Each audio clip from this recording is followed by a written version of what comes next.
Narito pong muli si Nurse Dodong at nagsasabing magandang araw po sa inyong lahat.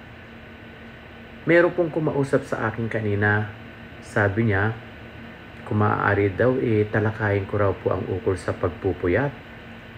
Siguro po lagi ka nagpupuyat Anyway, ang pagpupuyat ay may maraming masamang epekto sa ating kalusugan, sa ating katawan at isipan. Narito po ang ilan sa mga naidudulot ng palagi ang pagpupuyat. Kasi ito ay may masamang epekto sa isipan natin at emosyon. Una, pagkaantok sa araw o kaya sa umaga. Nahihirapang mag-focus o mag-isip ng maayos. Pangalawa, mabilis ma-stress at mairita. Nawawala ang kanyang emotional control. Pangatlo, pagbaba ng memory at concentration. Apektado ang kanyang pagkatuto at trabaho. O kaya sa mga estudyante ang kanilang mga pag-aaral.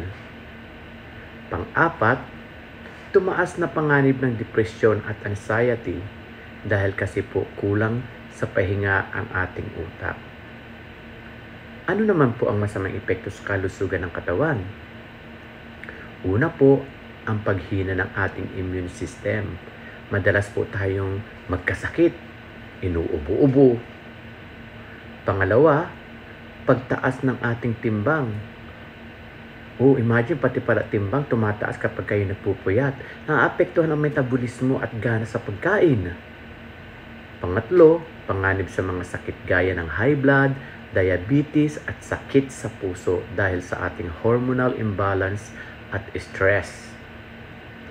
Pang-apat, pangingitim ng ilalim ng mata, eye bags at magmumukha kang haggard. Sasabihin nila, puyat ka ba? Hikab ka kasi ng hikab Pati mata mo, ang laki-laki na ng eye bags mo. Ito rin po ay may panganib sa kaligtasan.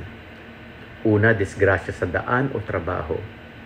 Dahil sa antok o kakulangan sa concentration. Pangalawa, pagkakamali sa desisyon lalo na sa mga sensitibong gawain. Kaya, ano po ang dapat natin gawin? Matulog po tayo ng 7 hanggang 9 na oras kada gabi. Kayo mga bata dyan, iwasan nyo yan. Iwasan din natin ang gadgets bago matulog. Magkaroon ng regular na sleeping schedule. Kung palagi kang puyat at nararamdaman mo na apektado na ang iyong kalusugan o pag-iisip, mainam na kumonsulta sa doktor o sleep specialist. Gusto mo ba ng tips para mas mapabuti ang tulog mo? Mas maganda kung tayo ay may kaalaman. Kung may gusto po kayong pag-usapan, comment lang po sa baba at i-share po natin. Muli, ito po si Nurse Dodong at muli ay nagsasabing magandang araw po sa inyong lahat at maraming salamat po sa lahat ng inyong suporta.